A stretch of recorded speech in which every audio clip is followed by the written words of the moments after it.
வணக்கம் உறவுகளே, வாங்க இன்றைக்கி என்னென்ன டிஷ்ஷஸ் ப்ரிப்பேர் பண்ணேன்னு பார்க்கலாம். இன்றைக்கி மார்னிங் பிரேக்ஃபாஸ்ட், மதியம் லஞ்ச், நைட் டின்னர் ப்ரிப்பேர் பண்ணது தான் பார்க்க போகிறோம். மார்னிங் வந்து வெஜிடபிள் கிச்சடியும் தேங்காய் சட்னியும் பண்ண போகிறேங்க. அதுக்கு தாளிக்கிறதுக்கு கடுகு, உளுத்தம்பருப்பு, கடலைப்பருப்புலாம் எடுத்து வச்சுருக்கேன். இப்போ வந்து ஒரு வெங்காயம், தக்காளி, கேரட், பீன்ஸ் பொடியாக நறுக்குனது, பச்சை மிளகாய், கருவேப்பிலை எடுத்து வச்சுருக்கேன்.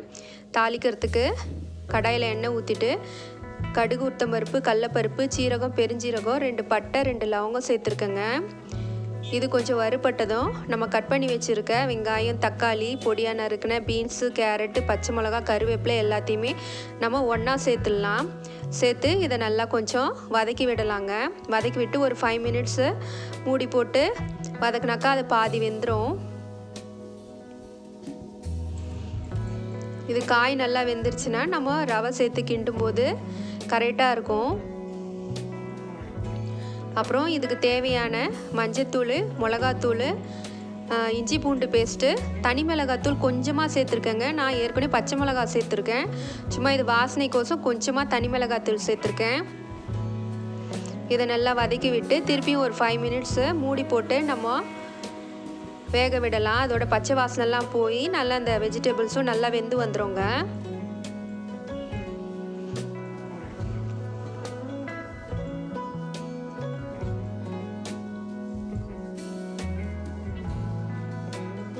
ஒரு 5 மினிட்ஸ் கழித்து நம்ம எடுத்து பார்த்தா எல்லா வெஜிடபிள்ஸும் நல்லா வெந்து வந்திருக்கு. இப்போது நம்ம கொத்தமல்லி நல்லா ஒரு கைப்பிடி அளவுக்கு போட்டு அதையும் நல்லா நம்ம வதக்கி எடுத்துக்கலாங்க. நல்லா வாசனையாக இருக்கும். நம்ம வீட்டில் புதினா இருந்தால் கூட கொஞ்சம் சேர்த்துக்கலாம். நல்லா வாசனையாக நல்லாயிருக்கும். அப்புறமா நம்ம கிச்சடி செய்கிற அளவுக்கு தேவையான அளவு தண்ணி சேர்த்து உப்பும் சுவைக்கு ஏற்ற மாதிரி சேர்த்து கொதி விடலாங்க. தண்ணி நல்லா சுற்றி கொதித்து வந்திருக்குங்க. இப்போ இந்த ஸ்டேஜில் நம்ம நெய் வந்து 1 ஸ்பூன் சேர்த்துக்கலாம். நல்லா மணமாக இருக்கும். இதை நல்லா கலந்து விட்டுட்டு நான் வறுத்த ரவை தாங்க எடுத்திருக்கேன். நான் தனியாக ரவை வறுக்கலை, ரோஸ்டட் ரவான்னு போட்டிருக்கோம். நான் அதை தான் எடுத்திருக்கேன்.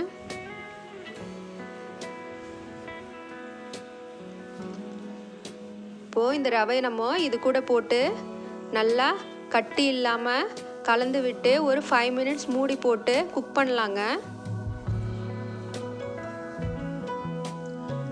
ஒரு 5 மினிட்ஸ் கழித்து பார்த்தாச்சு, நம்மளோட கிச்சடி நல்லா வெந்து வந்திருக்கு. தேங்காய் சட்னியும் ரெடி ஆயிடுச்சு. வாங்க நம்ம சர்வ் பண்ணிக்கலாம். நம்மளோட கேரட், பீன்ஸ் போட்டு வெஜிடபிள் கிச்சடிங்க, வெஜிடபிள் ரவா கிச்சடி. தொட்டுக்க தேங்காய், பொட்டுக்கடலை, பச்சை மிளகா போட்டு சட்னிங்க. நீங்கள் மார்னிங் பிரேக்ஃபாஸ்ட் இதுதான். அப்புறம் மதியம் லஞ்சுக்கு பார்த்திங்கன்னா சிம்பிளாக புளி சாதம் பண்ணிட்டேங்க.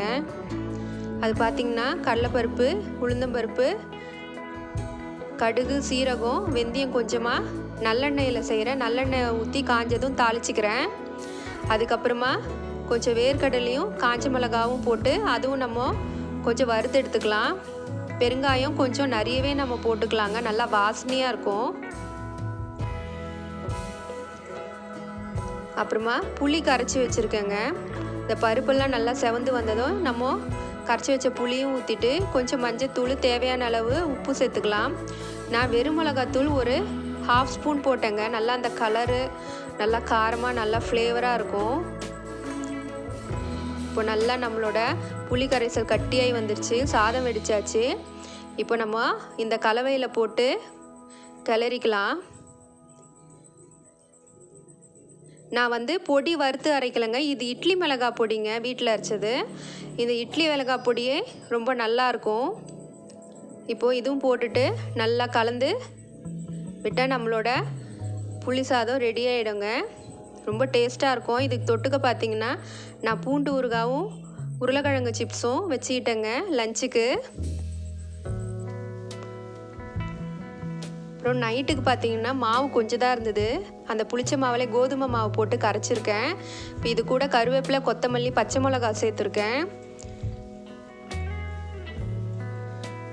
அதையும் நல்லா நம்ம கலந்து விட்டுக்கலாம். அப்புறமா ஒரு 2 வெங்காயம் பொடி பொடியாக கட் பண்ணி அதையும் சேர்த்து நம்ம நல்லா கலந்து விட்டுக்கலாங்க.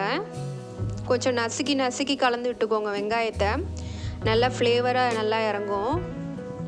அப்புறமா தாளிக்கிறதுக்கு பார்த்திங்கன்னா கடலப்பருப்பு, உளுந்தம்பருப்பு, சீரகம், பெருஞ்சீரகம், கடுகு, பெருங்காயம் போட்டு தாளித்து கொட்டி கொஞ்சம் தண்ணியாக கன்சிஸ்டன்சியில் மாவு கரைச்சி வச்சுருக்கேங்க. கோதுமை தோசை, ஒரு சிம்பிளான கோதுமை தோசை தாங்க நைட்டு டின்னருக்கு. நம்ம இப்போ தோசை ஊற்றிக்கலாம். 2 பக்கமும் நல்லா ப்ரௌன் ஆகிற வரைக்கும் எடுத்து சுட்டுக்கலாங்க. நம்மளோட வெங்காயம், பச்சை மிளகா, கருவேப்பிலை, கொத்தமல்லி, தாளிப்பெல்லாம் போட்ட கோதுமை தோசை. இதுதான் நைட்டு டின்னருக்குங்க. இது தொட்டுக்க மிளகா பொடி வச்சாச்சுங்க. இன்றைக்கி எங்கள் வீட்டில் இதாங்க சமையல். என்னோடய சேனல் பிடிச்சிருந்தா மறக்காமல் சப்ஸ்கிரைப் பண்ணுங்கள், லைக் பண்ணுங்கள், கமெண்ட் பண்ணுங்கள். நன்றி.